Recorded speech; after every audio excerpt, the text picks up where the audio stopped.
The movie begins in Berlin during the Second World War.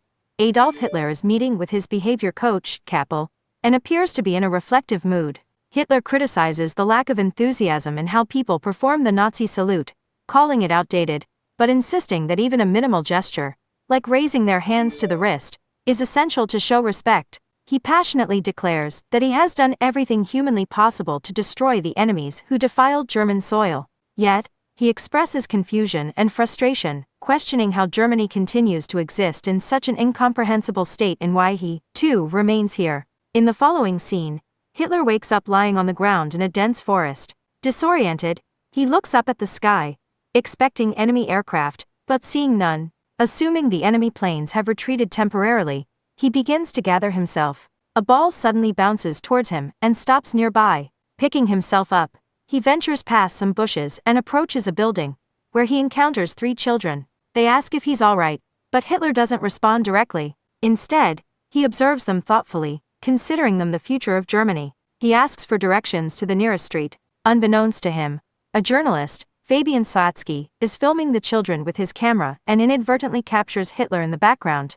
Retrieving his army cap, Hitler mutters that he must head to the Führer bunker. Upon reaching a busy street, he is startled by the sight of people riding monowheel bikes and behaving in ways that strike him as bizarre. He notices people capturing him with their phones and cameras, which he interprets as further evidence of a world gone mad. When he touches a modern car, he wonders if he might have fallen into a coma and missed Germany's victory. Confused and desperate for answers, he stops a passerby to ask about the chancellery, but is instead bombarded by flashing cameras as people flock around him for photos.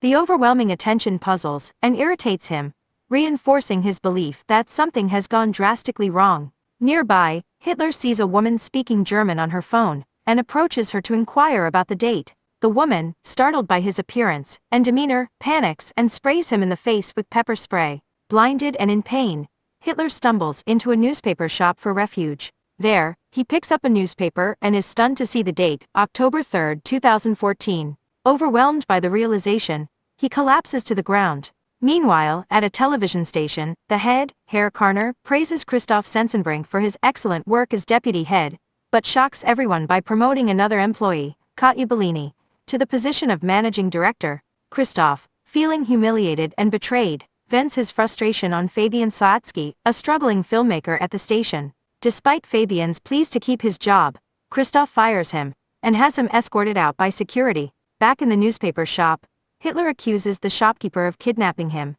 suspecting the entire situation is a ploy by enemy spies. The shopkeeper, amused, hands Hitler a bar of chocolate to calm him down. Hitler struggles to open the wrapper, eventually sniffing the chocolate and declaring it industrially pressed grain, questioning if bread shortages still plague the country. When the shopkeeper casually remarks that Hitler resembles the Führer, Hitler asserts that he is the Führer. Spotting a Turkish-language newspaper, Hitler is surprised to learn about the large Turkish population in modern Berlin. Reading through the papers, he concludes that Germany lost the war, and blames its decline on weak leaders, describing them as women with the charisma of a wet noodle. Meanwhile, Fabian, reviewing his old footage, notices Hitler in the background of his soccer coverage. Intrigued, he decides to track him down. At the shop, the owner insists that Hitler clean his dirty uniform. Reluctantly, Hitler visits a laundromat, but refuses to walk around in anything less than proper clothing. Later, dressed in jeans and a sweater, he reunites with Fabian. Fabian proposes filming Hitler as he tours modern Germany. Intrigued by the idea, Hitler agrees, and their journey begins. During their travels, Hitler interviews people about politics, observing widespread dissatisfaction, unemployment, and frustration with democracy.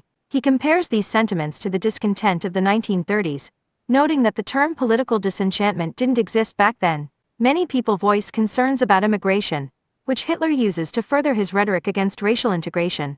The pair encounter a farm dog that bites Hitler, leading him to shoot the animal in a fit of rage. Fabian, horrified, scolds him and confiscates the gun. Running low on money, Fabian convinces passers-by to pay for caricature sketches drawn by Hitler, who uses sarcasm in his art. The sketches prove popular, and the duo earns enough to continue their trip. Fabian uploads a video of Hitler online, which goes viral. Christoph, impressed by its popularity, invites Hitler to the TV station. Despite skepticism, Hitler is given a platform, quickly winning over audiences with his charisma.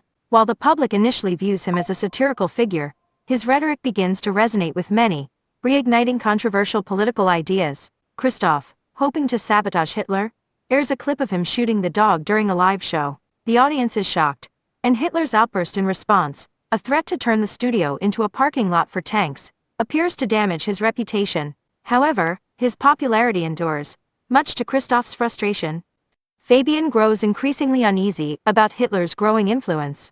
Reviewing old footage, he discovers Hitler's mysterious reappearance at the historical site of the Führer bunker, and becomes convinced that this is not a mere impersonator, but the real Adolf Hitler. Fabian confronts Hitler with a gun, demanding to know his true identity.